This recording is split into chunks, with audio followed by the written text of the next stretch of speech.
E nós vamos conversar com o professor da Faculdade de Direito da Universidade Federal Fluminense, integrante da Associação Brasileira de Juristas pela Democracia, ABJD, Rogério Dutra dos Santos. Bom dia, Rogério.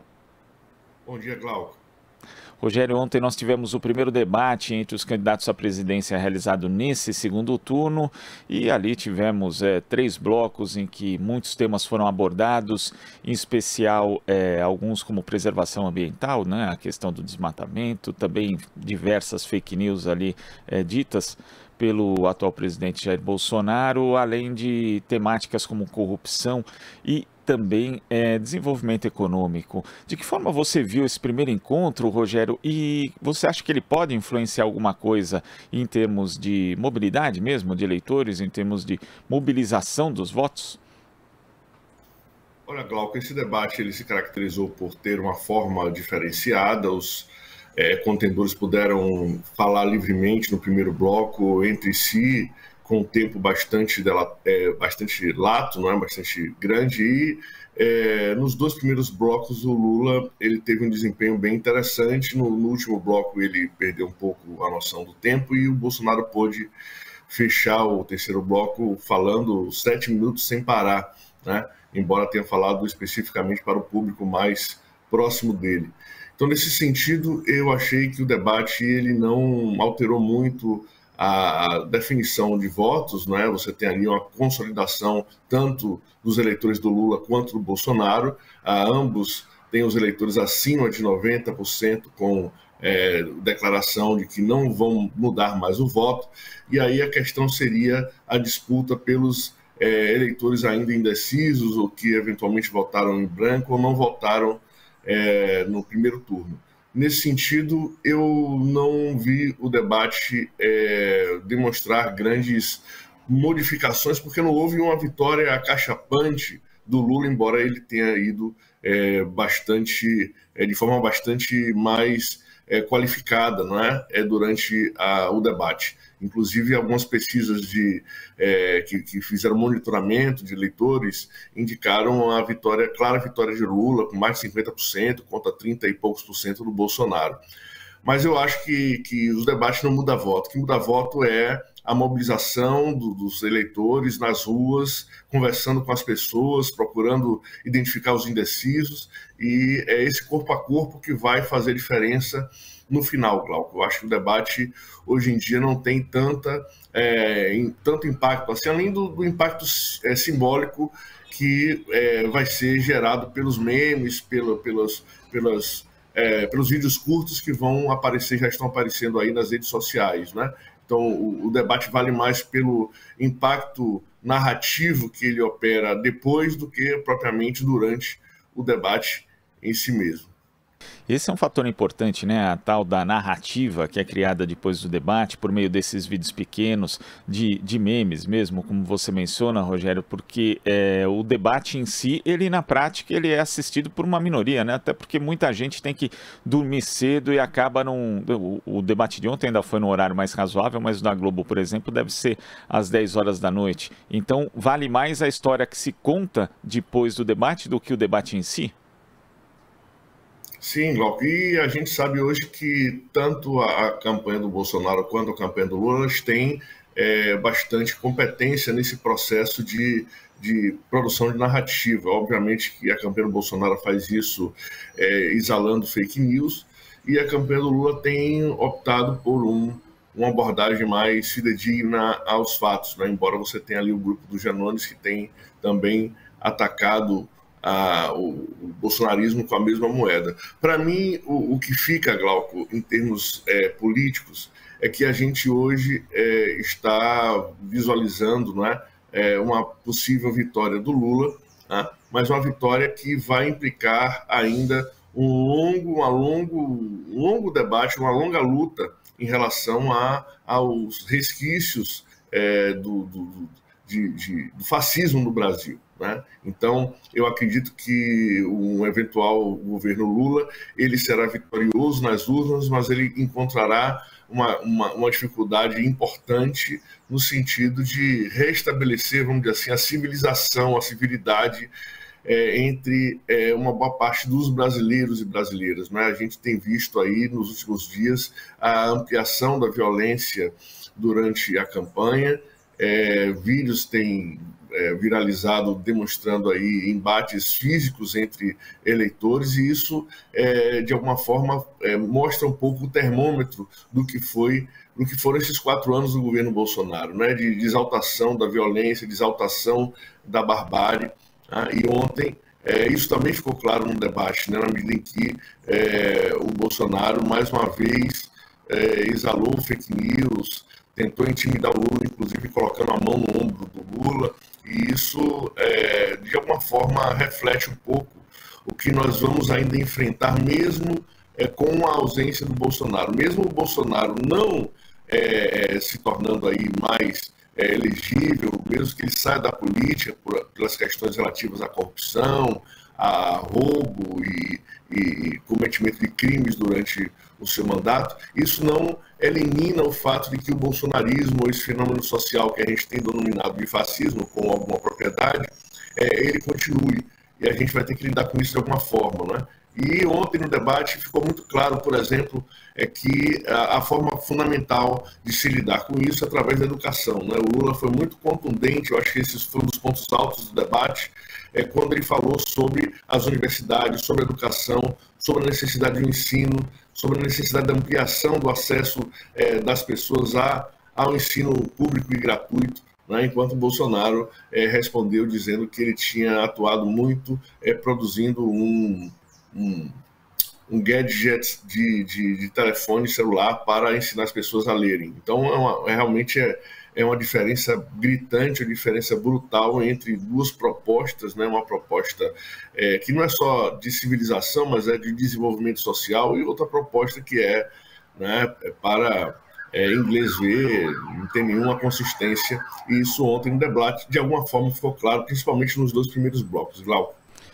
Agora, Rogério, também chamou a atenção ontem o fato do ex-juiz, agora senador eleito Sérgio Moro, estar ali no staff, né, de Bolsonaro, inclusive assessorando, indo ali no intervalo junto ao presidente candidato à reeleição, e chama atenção também porque o Moro saiu do governo atirando, né, acusando Bolsonaro de trocar o comando da Polícia Federal para proteger aliados e familiares, né, falando ali, trazendo à tona fatos que poderiam inclusive configurar crime de responsabilidade do presidente da República, e Bolsonaro, por sua vez, aí, em 31 de março, chamava Moro de traíra e mentiroso. E ontem os dois estavam juntos. Isso explicita mais do que a relação entre o lavajatismo e o bolsonarismo, mas que, na prática, a questão da corrupção nem para um nem para outro é relevante de verdade, Rogério? Olha, Glauco, é muito lamentável que o Sérgio Moro tenha encontrado guarida na política, né? Ele virou agora senador pelo Paraná. E ele representa, obviamente, um dos setores mais radicais da extrema-direita, que passa por cima de qualquer tipo de limite institucional para alcançar os seus resultados, né? Então, o Sérgio Moro, ele hoje confirma que ele sempre foi um agente da extrema-direita, dentro do judiciário, inclusive, e que a perseguição em relação ao ex-presidente Lula foi uma perseguição de natureza estritamente política. Isso desmonta completamente o discurso de combate à corrupção, do lavajatismo. Isso desmoraliza o lavajatismo, né? Porque o Moro sempre foi alçado à figura redentora e o símbolo máximo, é o símbolo máximo do lavajatismo, e a gente percebe hoje que, na verdade, se tratava apenas de um, na época, um burocrata com vontade de poder, né? E hoje o Moro conseguiu alcançar aí um certo estrelato, virando senador, e teremos aí 8 anos de Moro senador, caso outros escândalos não apareçam, né? Como exatamente as questões relativas à sua interação inconstitucional e ilegal com poderes dos Estados Unidos, no sentido de perseguir as empresas brasileiras e desmontar as empresas brasileiras. Isso ainda está para ser investigado, Glauco. A gente provavelmente vai precisar de uma CPI do lavajatismo aí para examinar até quando e até onde nós fomos diretamente prejudicados na economia, no desmonte das empresas de engenharia dura no Brasil, e isso tem no Sérgio Moro um responsável direto. Então, ontem o Moro está com o Bolsonaro, depois deles se praticamente degladiarem quando da saída do Moro do Ministério da Justiça de Bolsonaro, isso só comprova que você está diante de duas pessoas ali sem o menor caráter, sem a menor consistência política, e que se unem para os objetivos mais imediatistas. No caso aí, o Bolsonaro está se aproveitando de alguma sobrevida política do Sérgio Moro para ver se ele consegue um ponto a mais nas intenções de votos, mas eu acredito que isso mais desgasta a imagem do Bolsonaro do que propriamente alimenta, vamos dizer assim, a positividade dos seus eleitores, né? Então, eu acredito que a presença patética do Sérgio Moro ontem no debate só constitui ali um elemento negativo para a campanha do Bolsonaro.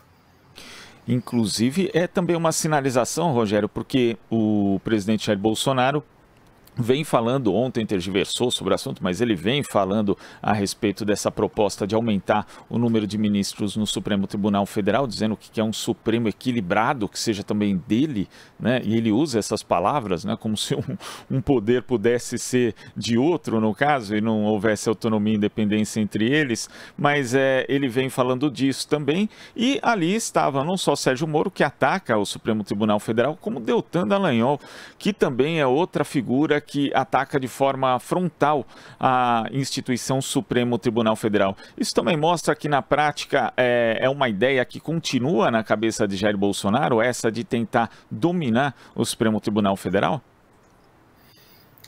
Certamente, Glauco, e a presença do Moro Dallagnol só confirma isso, né? Porque essa união de última hora aí entre os lavajatistas e o Bolsonaro, ela certamente teve como moeda de troca a eventual futura indicação desses dois aí para o Supremo Tribunal Federal, né? Imagine um Supremo Tribunal Federal composto por figuras tão nefastas e tão despreparadas como é o caso do Sérgio Moro e do Deltan Dallagnol. A gente estaria realmente numa situação muito pior do que a gente está hoje, né? E obviamente que essa maquinação de aumentar o número de vagas do STF é uma maquinação característica das ditaduras. O próprio Lula, durante o debate ontem, lembrou desse fato, lembrou que a ditadura aumentou as vagas do STF para colocar os ministros que melhor cumpriam a função de respaldo do regime, e o Bolsonaro ele não tem resposta para muita coisa, porque, na verdade,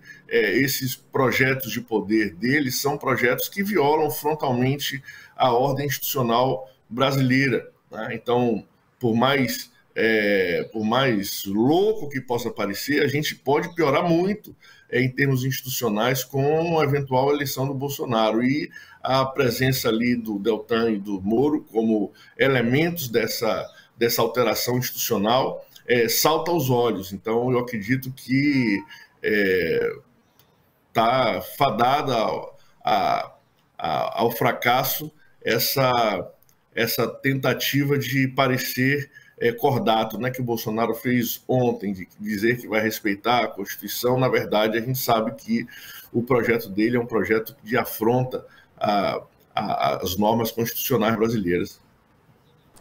Rogério, queria agradecer a sua participação hoje aqui no nosso Jornal Brasil Atual. Até a próxima. Até, Glauco. Tudo de bom. Conversamos aqui com o professor da Faculdade de Direito da Universidade Federal Fluminense, integrante da Associação Brasileira de Juristas pela Democracia, BJD, Rogério Dutra dos Santos. Você está ouvindo Jornal Brasil Atual. As notícias que os outros não dão.